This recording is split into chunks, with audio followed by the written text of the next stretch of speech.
What if I told you, your personality isn't yours, not your habits, not your fears, not even your desires? What if everything you believe defines you was carefully installed before you were even capable of questioning it? Think about that for a second. The way you react, the way you think, the way you see yourself in the mirror. What if none of that is truly original? And here's the part that should disturb you the most. You didn't choose it. You accepted it, automatically. And now that you're living inside something you never created, the illusion of you. You've always believed that you became who you are over time, that your personality was shaped by your choices, your preferences, your experiences. It feels natural, doesn't it? Like everything inside you is the result of your own journey. But what if that feeling is just part of the illusion? Because the truth is, long before you ever made a conscious decision, your identity was already being constructed. As a child, you didn't have a filter. You didn't question reality. You didn't analyze behavior. You absorbed everything. The tone of your parents' voices, the way people treated you, the emotional reactions around you, all of it went straight into your subconscious. And here's the key detail most people never realize. You didn't choose what stayed. You didn't decide what became part of you. It just installed itself, slowly, silently, repeatedly.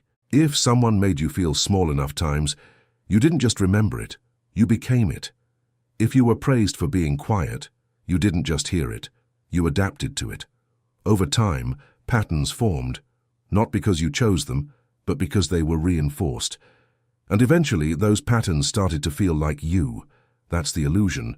You think you discovered yourself, but in reality, you were shaped before you even knew what shaping was. Your fears, your insecurities, your comfort zones, all of them have roots. In moments you don't even remember anymore. And the most dangerous part? Once something is repeated enough, your brain stops questioning it. It accepts it as truth. And once it becomes truth, it becomes identity. So now ask yourself, if so much of who you are was formed without your awareness, then how much of you is actually yours? The installation process. Let's go deeper. Because this didn't happen randomly.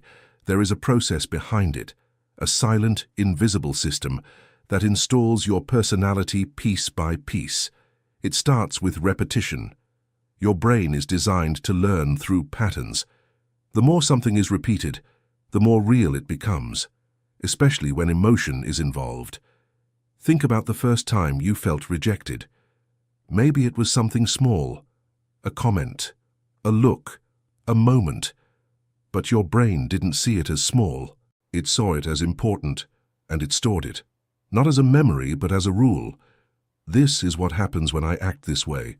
And from that moment on, you adjusted, without even realizing it. Now multiply that by hundreds, thousands of moments. Your environment, your culture, your family, your school, all feeding you signals about who you should be. What is acceptable? What is dangerous? What is rewarded? And your brain, doing exactly what it was designed to do. Adapting. It builds shortcuts. It creates automatic reactions. It forms a personality based on survival, not truth.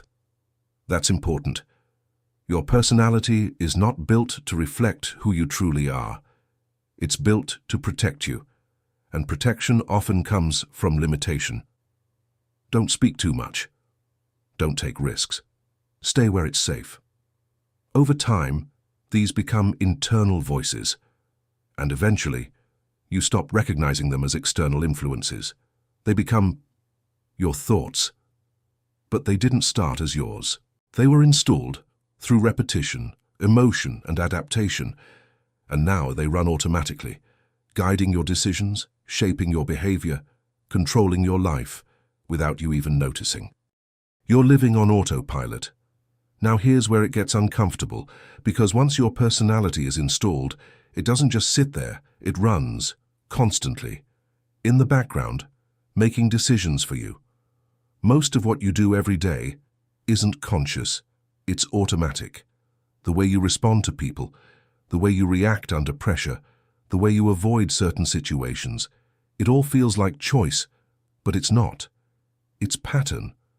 Your brain is trying to be efficient. It doesn't want to think every time. So it uses what's already installed: pre-built reactions, predefined beliefs, preloaded identity. And because it happens so fast, you assume it's you. But let me ask you something. If your reactions are predictable, are they really choices? Or are they just executions of a program? Think about how often you say, "That's just how I am." That sentence is one of the strongest indicators of installed identity, because it shuts down questioning. It turns patterns into permanence. And once something feels permanent, you stop trying to change it. That's how the system maintains control, not by forcing you, but by convincing you that you already are what it made you. And the more you repeat your own patterns, the deeper they become. Until one day, you're not acting, you're reacting, you're not choosing, you're following, you're not being, you're executing. The identity trap. The most powerful part of this entire system is identity, because once something becomes part of your identity, you defend it. Even if it's limiting you, even if it's hurting you, you protect it because you believe it's you. That's the trap. You weren't just given patterns, you were given a story about who you are. And over time, you started to believe it. I'm not confident. I overthink everything. I'm not good enough. These aren't observations. They're conclusions, installed conclusions, and once you accept them, you start living according to them. You avoid situations that challenge them. You interpret reality in a way that confirms them. You reinforce them every single day. And the craziest part? You feel like you're being authentic, but you're not. You're being consistent with what was installed in you. There's a difference. Authenticity comes from awareness. Identity comes from repetition. And if you've never questioned your identity, then it's very likely that it's not entirely yours. Breaking the illusion. So what do you do with this? If your personality was installed, can you change it? The answer is yes, but not the way most people think. You don't change your personality by forcing new behaviors. You change it by becoming aware of the old ones. Awareness is the first crack in the system, because once you see a pattern, it loses some of its control. Start paying attention to your reactions, to your thoughts, to your internal voice. Ask yourself, where did this come from? Not just what you think, but why you think it. That question alone begins to separate you from what was installed in you. And that separation is where freedom begins. Who are you without it? Now we reach the most uncomfortable question of all. If your personality was installed, then who are you without it? Not the version of you that reacts automatically, not the one shaped by fear, not the one repeating patterns you never chose, but the real you. What does that even exist? Or have you been living inside a version of yourself that was built for you, not by you? Most people never go this far. Because the moment you start questioning your identity, everything becomes unstable. The things you were sure about suddenly feel uncertain. The traits you thought defined you start to feel like borrowed pieces, and that creates something dangerous. Silence, a space where you don't know who you are anymore, and most people run from that space. They go back to their Pravichnyi patterns, their old reactions, their installed identity, because even a false identity feels safer than no identity at all.